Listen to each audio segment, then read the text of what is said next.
আল্লাহ আপনার জন্য অপেক্ষা করতেছে, আল্লাহ আপনার জন্য অপেক্ষা করতেছে, আপনার জন্য অপেক্ষা করতেছে। আল্লাহ সুবহানাহু ওয়া তাআলা আপনার সাক্ষাতের জন্য আল্লাহ অপেক্ষা করতেছে।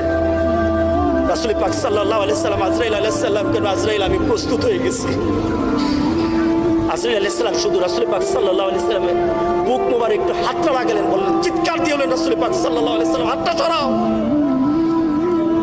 ইন্না ফিল মাউতি লাসাকরা, মউতের মধ্যে কষ্ট আছে, হাতটা সরাও। রাসূল পাক সাল্লাল্লাহু আলাইহি সাল্লামের মউত হয়ে গেল। রাসূল পাক সাল্লাল্লাহু আলাইহি সাল্লামের জানটাকে এমন ভাবে নিয়ে গেলেন, গোটা পৃথিবীর এমন শান্তির সাথে আর কারো জানকে আল্লাহ সুবহানাহু ওয়া তাআলা কবজ করানোর ব্যবস্থা করে নাই।